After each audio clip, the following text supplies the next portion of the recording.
You know, there's one thing we've learned from this coronavirus, it's that we're all in this together. It's a stark and sobering reminder that as different as we may be from each other on this planet, you know, we're still interconnected, dependent on each other, as much as some people may want to deny that.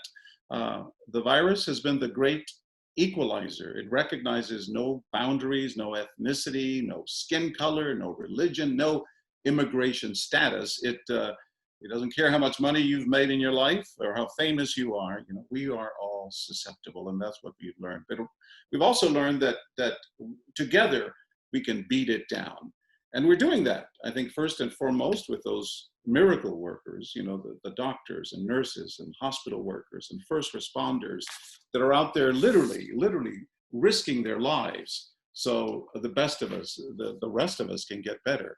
It's kind of like what we see on my show, What Would You Do? Good people, time and again, in every one of our scenarios, our little experiments, good people, the heroes, step up in the moment of need, and they take on the bully, and they take on the racist. They sound the alarm, and they come to the rescue.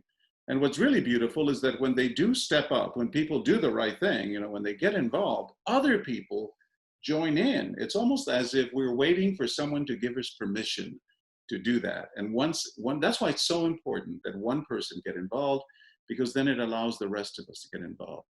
It's like a good virus, you know, compassion. It spreads, and the fight against bullying and discrimination and injustice is infectious. And every time we do these, and living in this moment in time, you know, it's just inspiring and heartwarming, and it gives us hope. I call journalism the candle in the darkness. Imagine the room you're in right now is pitch black. The windows are closed. It's the middle of the night. We can't see our hands in front of our faces.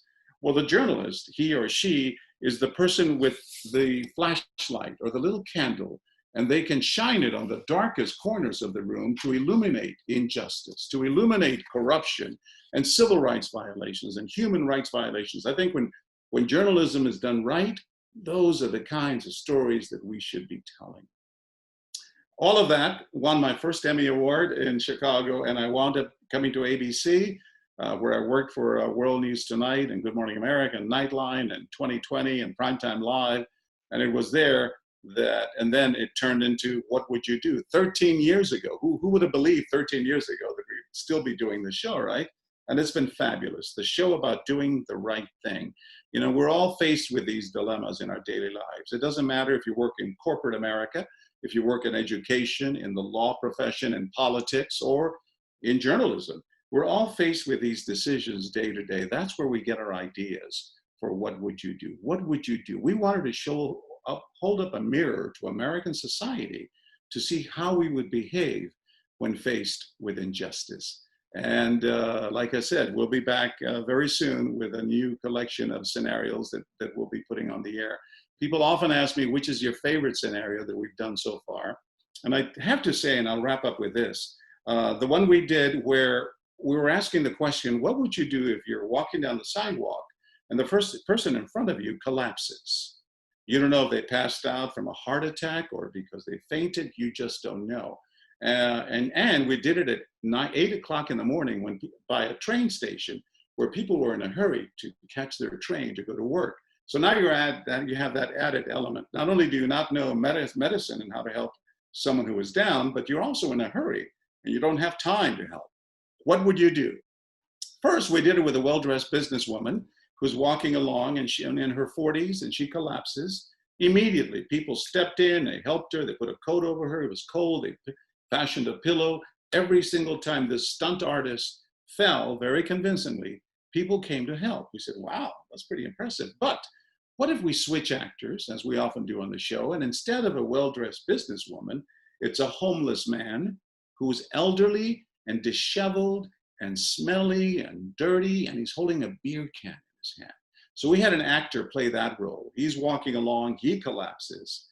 67 people go by, and no one is stopping to help him. People are just stepping over him. One lady made the sign of the cross and kept going.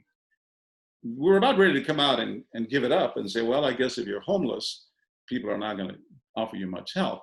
But before I could get out there, I heard the tapping of a walking cane in the sidewalk.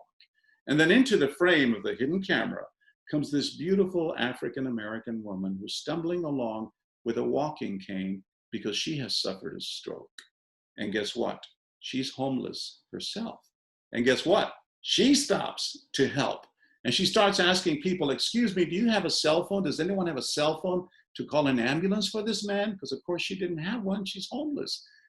38 more people go by and no one is stopping. Then she stumbles down and did something we didn't expect. She takes the beer can out of the actor's hands and stumbles over to the trash can to put it away, as if she was thinking, maybe if I give him a little bit of dignity, maybe then people will stop and help.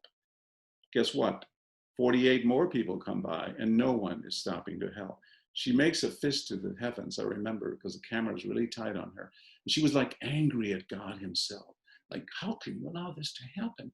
And then she leans down again, and we could hear this because the actor on the ground was wearing a wireless microphone. And she says to him, I don't know, sir, I don't know your name, but my name is Linda Hamilton, and I'm going to call you Billy. And Billy, she says, don't you worry, my man. I'm homeless too. I've walked in the homes of the homeless, so I know what it's like.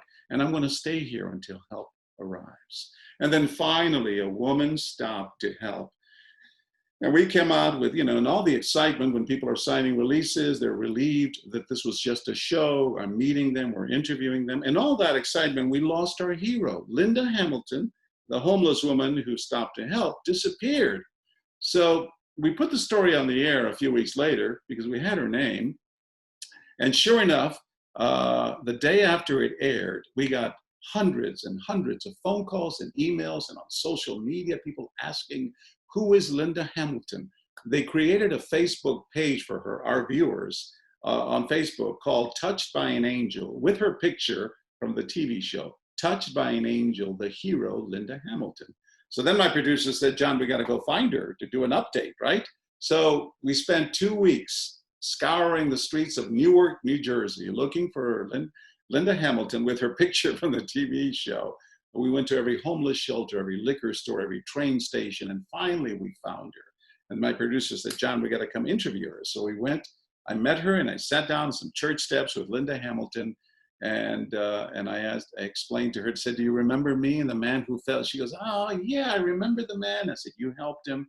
We got her $8,000 in the bank that people had raised in this campaign on Facebook. We got her a place to live. We got her medicine that she was supposed to be taking for her heart, and we got her her own cell phone. The thing that made her most excited was her own cell phone. And I said to her, now, Linda Hamilton, the next time you witness something like this, you can call 911.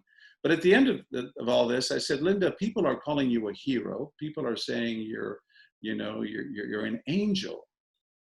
They made this Facebook page for you called Touched by an Angel. Are you a hero? Are you an angel? And she looked at me and she says, no way, John Quiñones, no way. She said, let me tell you what happened that day.